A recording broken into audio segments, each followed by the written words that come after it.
4 മക്കളല്ലേ, അതില് ഏറ്റവും കൂടുതൽ കൊഞ്ചിച്ചത് എനിക്ക് തോന്നുന്നു രഞ്ജുമേനെയാന്ന് തോന്നുന്നില്ല അമ്മ? ആണ്. പക്ഷെ എന്നെക്കാട്ടി കൂടുതൽ ഇഷ്ടം മൂത്ത ചേട്ടനെയാണ്. ഞങ്ങളെ ചേച്ചി, ചേട്ടൻ, ഞങ്ങൾ 3 പേരേക്കാൾ മരിച്ചുപോയ ചേട്ടനില്ലേ, മരിച്ചുപോയ ചേട്ടനാണ് പെറ്റ്. ഈ നിക്നെയിം അമ്മോന അമ്മയെ ഞങ്ങൾ വിളിച്ച് തീർക്കത്തില്ല. ആ വഴി വന്ന് നിന്നും കൊണ്ട് അമ്മ ഇവിടെ ഉണ്ടോ എന്നൊക്കെ വളരെ ശബ്ദം കുറച്ച് മാറ്റി വിളിക്കും. അപ്പോൾ ഞാൻ ഇറങ്ങി ചെല്ലും.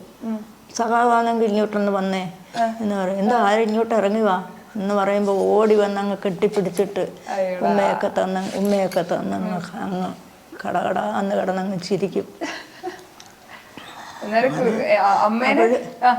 അങ്ങനെ അത്ര വലിയ സ്നേഹമായിരുന്നു. പിന്നെ വേറെ ഒരു മോനുണ്ട്. ആ മോന് രാത്രി ഞാൻ ഓഹരി കൊടുക്കണം. രാത്രി അവൻ അച്ഛന്റെ പെറ്റ്, അച്ഛന്റെ നെഞ്ചത്ത് ഇങ്ങനെ കൈവച്ചിട്ട് അച്ഛന്റെ എന്താ പറയാ പാല് കുടിച്ച് കിടക്കും. അച്ഛനാണ് അവന്റെ രാത്രിയില്. അച്ഛനില്ലാതെ അവന് ഉറങ്ങാൻ പറ്റത്തില്ല. അച്ഛനില്ലാത്ത ദിവസം പാഴാങ്കം പറഞ്ഞ് കരയുന്നതാ. എന്റെ അച്ഛൻ ചോറ് തിന്നോ, എന്റെ അച്ഛൻ വല്ലതും കഴിച്ചോ, അച്ഛൻ എവിടാന്നേ എനിക്ക് കണ്ടോളാൻ വയ്യായേന്നും പറഞ്ഞ് കരയും. പക്ഷേ വളർന്നു വന്നപ്പം അയാൾ ഇപ്പം കുറേ കാലം കൊണ്ട് വളരെ മോശമായി. അയാൾക്ക് രാത്രി ഞാൻ ഓഹരി എഴുതി കൊടുക്കണം, എൻ്റെ വസ്തു ഇതാ ഓഹരി ഇതാന്നും പറഞ്ഞു. അതെല്ലാം കൊടുത്തിട്ടും അദ്ദേഹം ഇപ്പോഴും അദ്ദേഹത്തിനെ കൊണ്ടുപോയി ഇച്ചിരി വിഷമമുണ്ട് എനിക്കിപ്പം. വളരെ സ്നേഹത്തോടെ രഞ്ജുമേനെ വിളിക്കുന്ന പേരെന്തായിരുന്നു കൊച്ചിലെ? പൊടിമനെന്ന് പൊടി. എനിക്ക് നേരെ മൂത്ത ചേച്ചിക്ക് മക്കളില്ലായിരുന്നു. അവരങ്ങ് അങ്ങ് എനിക്ക് അറിഞ്ഞുകൂടാ. എടുത്തുകൊണ്ട് ഒരു വീട്ടിൽ ചെന്നപ്പോൾ അവരെ വീട്ടിൽ കന്നിദാനം ഒരു ചക്ക വളർന്ന് കിടക്കുന്നു. അത് തലയെ തട്ടിയപ്പോൾ ആ ചക്ക വേണം. അവരങ്ങ് ഇതിപ്പരമില്ലാതെ വെച്ചേക്കുന്നു. ചേച്ചി പറഞ്ഞു ഈ ചക്കയ്ക്ക് എത്ര, അന്നത്തെ കാലത്ത് 100 രൂപ നമുക്ക് കാണാൻ പാടാം. അന്നേരം എത്ര രൂപ വേണമെങ്കിലും തരാക്ക, എനിക്ക് ഈ ചക്ക ഇനി കണ്ടിച്ച് തരാൻ പറഞ്ഞു. അങ്ങനെ കണ്ടിച്ച് കൊടുത്ത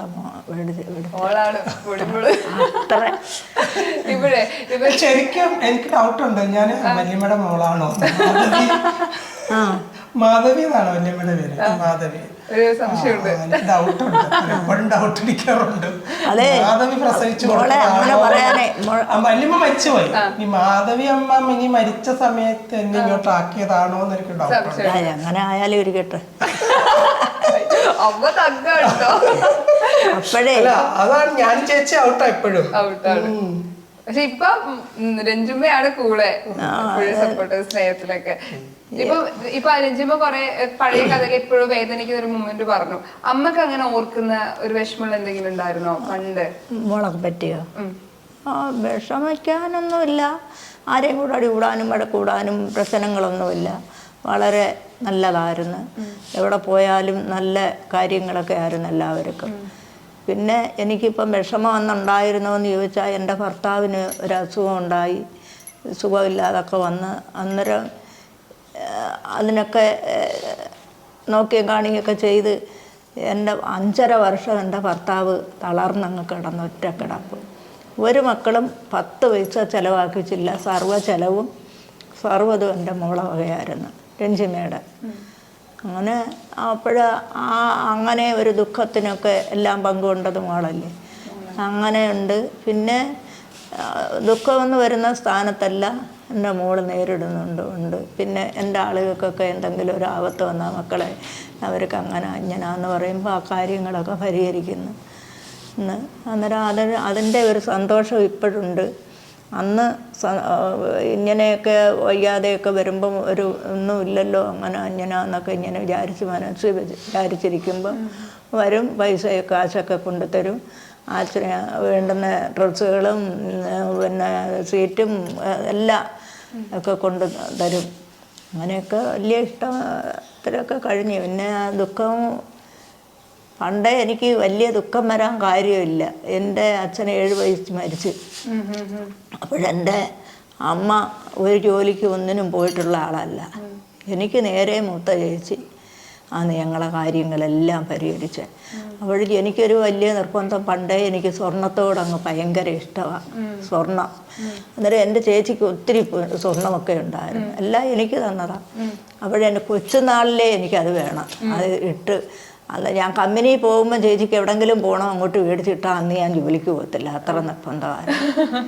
അങ്ങനെയൊക്കെ അന്നേരം എനിക്ക് ഇഷ്ടപ്പെട്ട ഡ്രസ്സുകളും എല്ലാം എൻ്റെ ചേച്ചിമാരൊക്കെ എനിക്ക് മേടിച്ച് തരികയൊക്കെ ചെയ്ത് ഭയങ്കര ഇഷ്ടം. ഒരു ദുഃഖം അറിയാതെ കഴിഞ്ഞ്.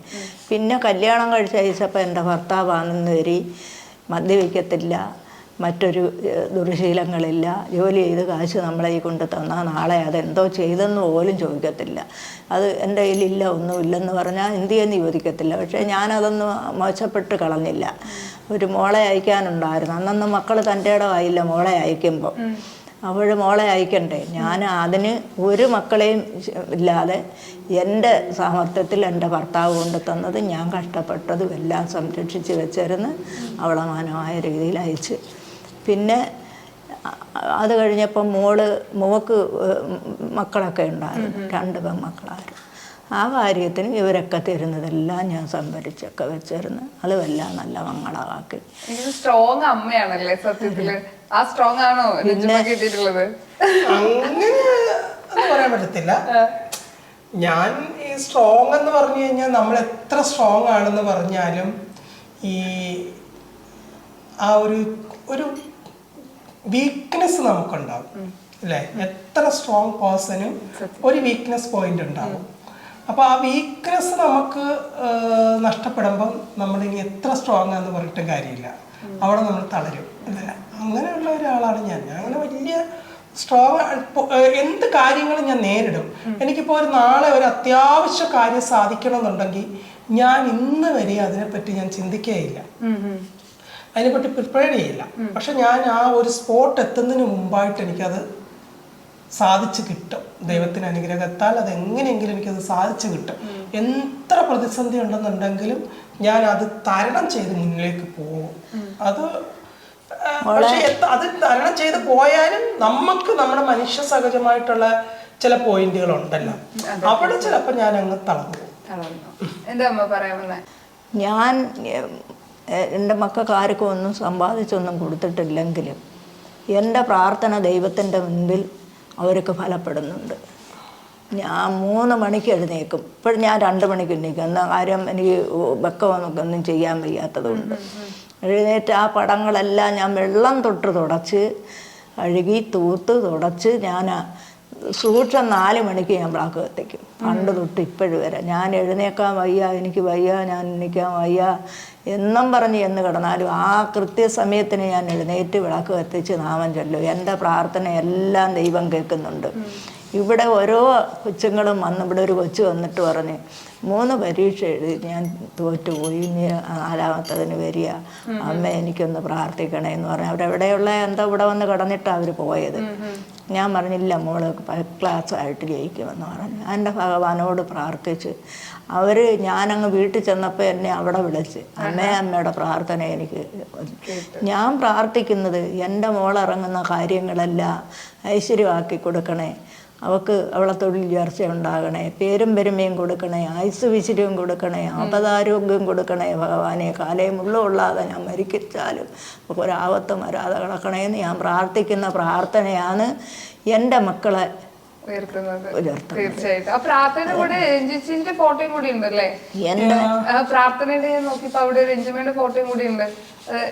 പ്രാർത്ഥന അത് രസമാ. കാരണം ഇവിടെ ഞങ്ങളൊരു കലണ്ടർ ഷൂട്ട് നടത്തിയിട്ടുണ്ട്.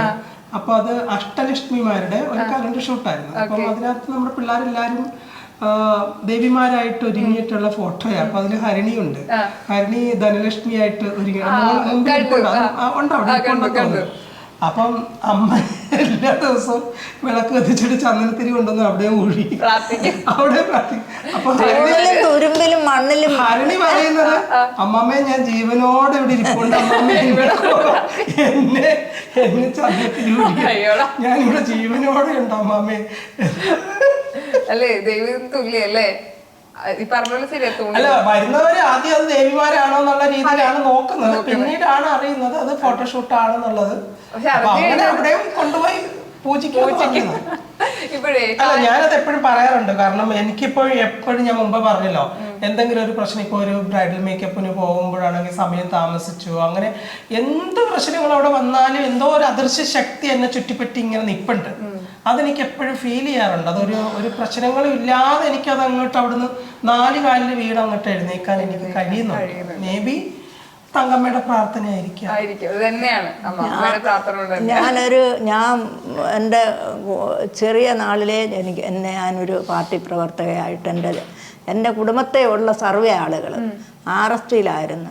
പ്രേമേന്ദ്രൻ മോളെ ആര് പറഞ്ഞാൽ വിശ്വസിക്കും എൻ്റെ മോൾ. ഞാൻ അവിടെ ചെന്നെന്നറിഞ്ഞിട്ട് ഷിബു ബേബി ജോൺ, പ്രേമേന്ദ്രൻ സാറ്, എൻ്റെ അനിയത്തി അവിടെ പോയി വേറെ ഒരാളുടെ ഒരു ജോലിക്ക് വേണ്ടി അവിടെ ചെന്നപ്പം ഞാൻ വന്നെന്നറിഞ്ഞിട്ട് എന്നെ വന്ന് കണ്ടു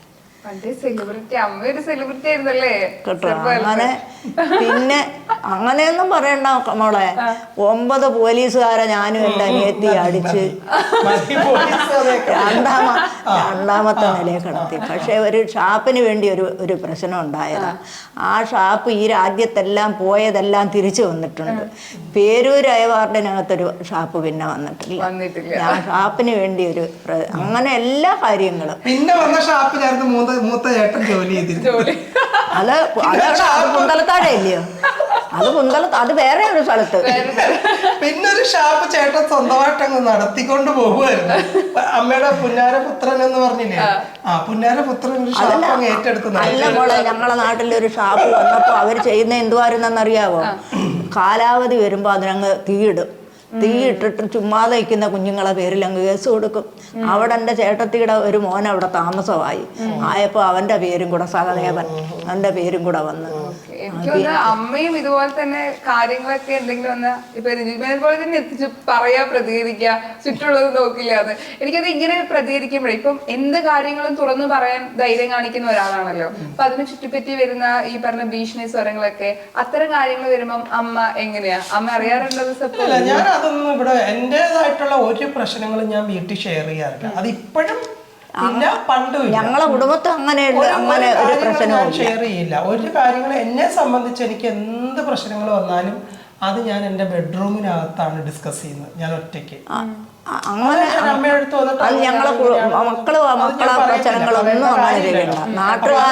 അത് പറയേണ്ട കാര്യമില്ല. അത് അമ്മയടുത്തോ അല്ലെങ്കിൽ മറ്റുള്ളവരടുത്തോ പറഞ്ഞിട്ട് അത് പരിഹരിക്കേണ്ട കാര്യമില്ല. ഇപ്പൊ എന്നില് വന്നിട്ടുള്ള ഞാൻ എന്തെങ്കിലും പ്രതികരിച്ചതിന്റെ അതിനകത്ത് എന്തെങ്കിലും ഒരു ദൂഷ്യവശം ഉണ്ടെന്നുണ്ടെങ്കിൽ അതിനകത്ത് ഞാൻ പ്രതികരിച്ചതിനകത്ത് എന്തെങ്കിലും മാറ്റം വരുത്തണം, ഞാൻ പ്രതികരിച്ച രീതി ശരിയായില്ല എന്നുള്ളതുണ്ടെങ്കിൽ ആരെങ്കിലും മുതിർന്നവർ അല്ലെങ്കിൽ എന്നേക്കാൾ പ്രായം കുറഞ്ഞവർ ആരാണെങ്കിലും അത് ചൂണ്ടിക്കാണിച്ചാൽ ഞാൻ അത് വീണ്ടും വിശകലനം ചെയ്ത് ഞാൻ ചെയ്തത് ശരിയാണോ, എൻ്റെ ഭാഗത്ത് തെറ്റുണ്ടോ എന്നുള്ളത്. എൻ്റെ ഭാഗത്ത് തെറ്റുണ്ടെന്നുണ്ടെങ്കിൽ തീർച്ചയായിട്ടും ഞാൻ അവരോട് സോറി പറയും, എനിക്ക് പറ്റിപ്പോയി എന്നുള്ളത്. പക്ഷെ എനിക്ക് 100% ഉറപ്പുണ്ടാകും ഞാൻ ചെയ്യുന്നത് ശരിയാണ്, ഞാൻ പ്രതികരിച്ചത് ശരിയാണ്, ന്യായത്തിന് വേണ്ടിയിട്ടാണ് ഞാൻ പ്രതികരിക്കുന്നത് എന്നുള്ളത് എനിക്ക് 100% ഉറപ്പുണ്ട്. അപ്പം അതുകൊണ്ട് തന്നെ അത്തരം വരുന്ന ഭീഷണികളാണെന്നുണ്ടെങ്കിലും അതിന് പിന്നിൽ വരുന്ന കോൺട്രവേഴ്സികളാണെങ്കിലും ഒരിക്കലും ഞാൻ വീട്ടിലുള്ളവരുമായിട്ട് ഞാനത് ഷെയർ ചെയ്യാറില്ല. ഒരിക്കലും അതിൻ്റെ ആവശ്യമില്ല. കാരണം അതെല്ലാം എൻ്റെ റെസ്പോൺസിബിലിറ്റിയാണ്. ആ റെസ്പോൺസിബിലിറ്റി മറ്റൊരാളുടെ തലയിൽ കൊണ്ട് ഏൽപ്പിക്കേണ്ട ആവശ്യമില്ല. ഇപ്പം ഞാൻ എൻ്റെ ബെഡ്റൂമിൽ കയറി കഴിഞ്ഞാൽ ഞാനൊരു ഡിസ്കഷൻ നടത്തും. ഞാൻ ഇട്ടിരിക്കുന്ന പോസ്റ്റിനെ പറ്റി അല്ലെങ്കിൽ എനിക്ക് നേരെ ഉണ്ടായിട്ടുള്ള ഒരു എതിർപ്പിനെ കുറിച്ചിട്ടാണെങ്കിലും അല്ലെങ്കിൽ മറ്റ് സൗഹൃദങ്ങളിൽ നിന്നുണ്ടായിട്ടുള്ള പ്രശ്നങ്ങളാണെങ്കിലും വാട്ട് എവർ ഇറ്റ് ഈസ്, അത് എന്ത് പ്രശ്നങ്ങളാണെങ്കിലും എൻ്റെ ബെഡ്റൂമിൽ ഞാൻ തന്നെ മിററിൻ്റെ മുമ്പിൽ നിന്ന് ഞാൻ സംസാരിക്കും. ഓപ്പോസിറ്റ് ആ വ്യക്തിയാണോ എന്നുള്ള രീതിയിൽ ഞാൻ സംസാരിച്ച് അതിനകത്തൊരു സൊല്യൂഷൻ ഞാൻ കണ്ടെത്തും. then എൻ്റെ ഭാഗത്ത് തെറ്റുണ്ടെന്നുണ്ടെന്ന് എനിക്ക് പൂർണ്ണമായിട്ടും തോന്നിക്കഴിഞ്ഞാൽ വിതിൻ സെക്കൻഡിൽ ആളെ വിളിച്ചിട്ട് ഞാൻ സോറി പറയും. ഇപ്പം പല പ്രശ്നങ്ങളിലും അങ്ങനെ തന്നെയാണ്. ഇപ്പം നടി ആക്രമിക്കപ്പെട്ട കേസിലാണെങ്കിൽ പോലും ഞാൻ പ്രതികരിച്ചതിനകത്ത് എനിക്ക് 100% സത്യമുണ്ട് എന്നുള്ള രീതിയിൽ തന്നെയാണ് ഞാൻ പ്രതികരിച്ചിരിക്കുന്നത്. അതിനകത്ത് തന്നെ ഞാൻ ഒരു അണ്ണുവേട എൻ്റെ നിലപാടിൽ നിന്ന് ഞാൻ ഒരിക്കലും പിന്മാറില്ല. ഇപ്പൊ ഒരു സിനിമ മേഖലയെ ചുറ്റിപ്പറ്റി തന്നെ ഇപ്പം ഹണി റോസ് ഒരു പോസ്റ്റ് ഇട്ടിട്ടുണ്ടായിരുന്നു. അതിപ്പോ സോഷ്യൽ മീഡിയ ഇപ്പൊ വൈറലായി ഇരിക്കുകയാണ്. അവർക്കെതിരെയുള്ള ഒരു ബോഡി ഷെയ്മിങ്, വസ്ത്രധാരണ വെച്ച് തന്നെ അല്ലെങ്കിൽ ഒരു പബ്ലിക് പ്ലേസിൽ തന്നെ ഇത്രയധികം ബോഡി ഷെയ്മിങ് ഇരയാവുന്നതിനെ കുറിച്ച് കൃത്യമായിട്ട് തന്നെ ഒരു പോസ്റ്റ് ചെയ്തിട്ടുണ്ട്. അതിനെങ്ങനെയാണ് കാണുന്നത്? അല്ല, അതൊക്കെ നമ്മൾ ശരിക്കും പറഞ്ഞു കഴിഞ്ഞാൽ അതൊക്കെ നമ്മൾ ചർച്ച ചെയ്യേണ്ട വിഷയങ്ങളാണത്. കാരണം നമ്മളിപ്പോഴും 2024 തന്നെയാണോ ജീവിക്കുന്നതെന്ന് മനസ്സിലാവുന്നില്ല. ഇപ്പൊ പൊതുസമൂഹത്തിന്റെ കാഴ്ചപ്പാടുകൾ എങ്ങോട്ടാ പോകുന്നതെന്ന്, അത് ഇത്രയും പ്രഗത്ഭരായിട്ടുള്ളവരുടെ വായിൽ നിന്ന് ഇത്രയും മ്ലേച്ഛമായിട്ടുള്ള പദങ്ങൾ വരുമ്പോൾ നമ്മളത് ചർച്ച ചെയ്യപ്പെടേണ്ട വിഷയം തന്നെയാണ്. കാരണം അദ്ദേഹം ഇപ്പൊ ഈ ഒരു വാക്ക് ഉച്ചരിച്ചാൽ അദ്ദേഹം പറഞ്ഞ വേർഡുകൾ പോലും അത്ര നമുക്കത് മോശമായിട്ടുള്ള ഒരു പദമാണ്. നടി എന്നുള്ളതിനെ മറ്റൊരു തരത്തിലേക്ക് അത് അദ്ദേഹം വ്യാഖ്യാനിപ്പിക്കുകയാണ് ചെയ്യുന്നത്. അപ്പൊ അതാണ് എന്നുള്ള രീതിയിലാണ് നടികളെല്ലാം ഇതാണ് എന്നുള്ള ഒരു ധ്വനി അതിനകത്ത് വരുന്നുണ്ട്. അത് ഇൻഡയറക്റ്റ് ആയിട്ടാണ് പുള്ളി അത് പറഞ്ഞിരിക്കുന്നത്. പക്ഷെ അത് വളരെ മോശമായിട്ടുള്ള ഒരു കാര്യമാണ്. ഹണീനെ സംബന്ധിച്ച്, ഹണിയെന്നല്ല, ഇവനിപ്പോ ഇന്ത്യയിലല്ല, ലോകത്ത് എവിടെ ജനിച്ച ഒരാൾക്കും അവരുടെ വസ്ത്ര സ്വാതന്ത്ര്യത്തിന് പൂർണ്ണ സ്വാതന്ത്ര്യം അവരുടെ കയ്യിലാണ്. എനിക്ക് കംഫർട്ടബിൾ എന്ന് തോന്നുന്നത് ഞാൻ യൂസ് ചെയ്യും, എന്നെ നോക്കണ്ടെന്ന് വിചാരിച്ചാ പോരെ. അത് ചെയ്യുന്നില്ല. എന്തിനാ നോക്കി നിൽക്കുന്നത്? ഇവർക്ക് വീട്ടിൽ ഭാര്യമാരില്ലേ, അല്ലെങ്കിൽ കാമുകിമാരില്ലേ? ഇവരെന്തിനാണ് ഈ വായി നോക്കുന്നത്? ഇപ്പൊ തന്നെ ഞാൻ വളരെ അടുത്ത ഒരു സുഹൃത്ത് ആ പോസ്റ്റിനെതിരെ ഒരു പോസ്റ്റ് അങ്ങേരുടെ ഒരു റീലായിട്ടാണ് ഇട്ടിരിക്കുന്നത്. ഞാനിപ്പോ അദ്ദേഹത്തിനോട് ചോദിക്കുമായിരുന്നു, താങ്കൾ ഏത് ലോകത്താണ് ജീവിക്കുന്നത്? ദുബായ് പോലത്തെ ഒരു നഗരത്തിൽ ജീവിക്കുന്ന ഒരാൾക്ക് ഇതുപോലുള്ള വസ്ത്രം ധരിച്ച് നടക്കുന്ന സ്ത്രീകളെ കാണുമ്പോൾ ഇങ്ങനെ ഒരു പോസ്റ്റ് തയ്യാറാക്കണമെങ്കിൽ അത്രത്തോളം ഇടുങ്ങിയ മനസ്സല്ലേ അദ്ദേഹത്തിൻ്റെ, അല്ലേ? അപ്പൊ നമ്മളൊക്കെ എന്ന് പറഞ്ഞാൽ നമ്മളൊക്കെ ഈ ഗ്ലാമറിന്റെ ലോകത്ത് ജീവിക്കുന്നു എന്ന് പറയും. നമ്മളൊക്കെ ഈ ദുബായ് മാളിലൊക്കെ പോയി കഴിഞ്ഞു കഴിഞ്ഞാൽ നമ്മളൊന്നുമല്ല അവിടെ. നമ്മളീ പറയുന്നത് ഒന്നുമല്ല. നമ്മൾ ലോകത്തിലേക്ക് ഇറങ്ങി ചെല്ലണമെന്നേ മനീഷ് എന്നും പറഞ്ഞുകൊണ്ട് നഗ്നത പ്രദർശിപ്പിച്ച് നടക്കണമെന്നല്ല പറയുന്നത്. ഒരിക്കലും നഗ്നത പ്രദർശിപ്പിച്ച് അവൾ നടന്നിട്ടില്ല. പക്ഷെ അവളുടെ ബോഡിയെ സംരക്ഷിക്കേണ്ട ഉത്തരവാദിത്വം അവൾക്കാണ്.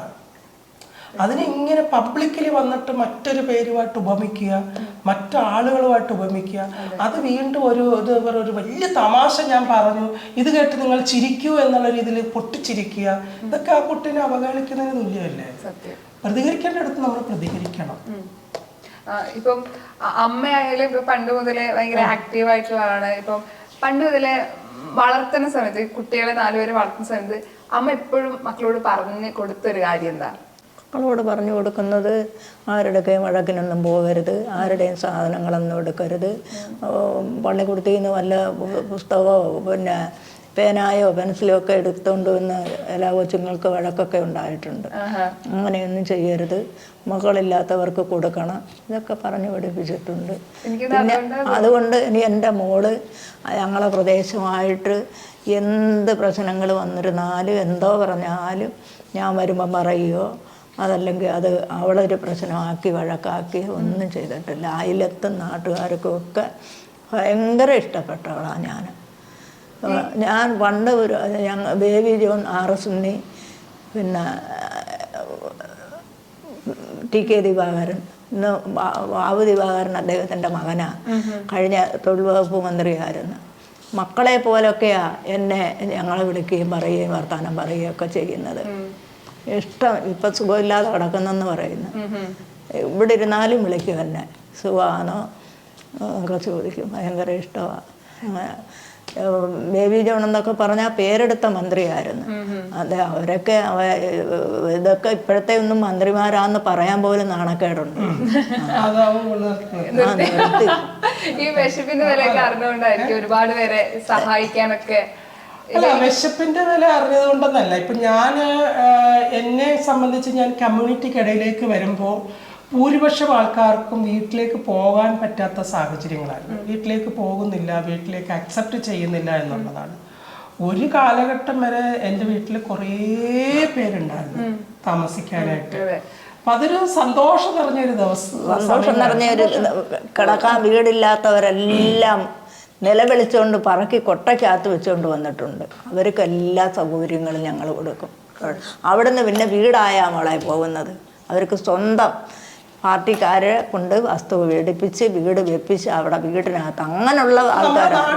അങ്ങനെയുള്ള കുറെ അനുഭവങ്ങൾ നമുക്കുണ്ട്. ഇപ്പം വീടില്ലാത്തവരാണെന്നുണ്ടെങ്കിലും എന്തെങ്കിലും പ്രശ്നത്തിൽ ജീവിക്കുന്നവരാണെങ്കിലും ഇപ്പൊ നമ്മുടെ വീട്ടിൽ വന്ന് താമസിക്കുക, അവർക്ക് എന്തെങ്കിലും ഒരു വീടൊക്കെ കാര്യമായിട്ട് ആവുന്നത് വരെ ഞാനും എൻ്റെ അനിയത്തിയും കൂടെ അമ്മയും കുഞ്ഞമ്മയും കൂടിയാണ് ആ കാര്യങ്ങൾക്കൊക്കെ. അപ്പൊ ആ ഒരു ചിലപ്പം കുഞ്ഞുനാളിലെയൊക്കെ കണ്ട് വളർന്നത് കൊണ്ടായിരിക്കും ഞാൻ കമ്മ്യൂണിറ്റിക്കിടയിലേക്ക് വന്നപ്പോഴും ഈ ഒരു മെൻറ്റാലിറ്റിയാണ് എല്ലാവരും കൂട്ടിക്കൊണ്ടുവന്ന് വീട്ടിൽ ഇരുത്തുക, അവർക്ക് വേണ്ടുന്ന കാര്യങ്ങൾ ചെയ്തു കൊടുക്കുക, അവരെ സംരക്ഷിക്കുക എന്നുള്ളതൊരു എന്താ പറയുക, അവരെ സ്വയം പര്യാപ്തരാക്കുക എന്നുള്ളതാണ് ഞാൻ കാണുന്നത്.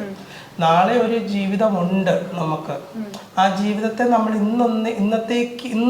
ഇന്ന് നമ്മൾ അതിന് വേണ്ടിയിട്ടൊന്ന് പ്രിപ്പയർ ആകണം എന്നുള്ള ഒരു ഉപദേശം എന്നുള്ള രീതിയിലാണ് പലർക്കും. ആലുവായി താമസിക്കുമ്പം ഞങ്ങളെ നാട്ടിലുള്ള ഞങ്ങളെ കൊല്ലത്തുള്ള ഒരു എസ് ടി ബഹാവ് സാറെന്ന് പറയും. അദ്ദേഹം ഇവിടെ കണ്ട താമസിച്ച് അദ്ദേഹത്തിൻ്റെ അവിടെ കണ്ട ബഹളവോ അവിടെ സംസാരിക്കുകയോ പാട്ടോ കളിയോ ഒക്കെ കണ്ടിട്ട് എന്തോ പറഞ്ഞു. എന്നിട്ടും ചോദിച്ചറിഞ്ഞ് ആരാന്ന് എന്താന്ന് ഇവിടുന്ന് വന്നതാന്നൊക്കെ ചോദിച്ചപ്പം കൊല്ലത്താ വീട് പിന്നെ എന്നൊക്കെ പറഞ്ഞപ്പോൾ അച്ഛൻ്റെ അമ്മയുടെയൊക്കെ പേര് ചോദിച്ചു. അവിടെ വിളിച്ച് പറഞ്ഞ് മോനിവിടെ വലിയ പ്രശ്നമൊക്കെയാണ്, തങ്കമ്മയ്ക്ക് അറിയാവോ, തങ്കപ്പന അറിയാവോ, പിന്നെ നല്ല പാട്ടും കളികളും സംഗീതങ്ങളൊക്കെയാണെന്ന്. അങ്ങനെയൊക്കെ അത്ര കണ്ടുള്ള ആൾക്കാരുമായിട്ടൊക്കെ ആയിരുന്നു നമുക്കൊക്കെ നല്ല സഹകരണമായിരുന്നു.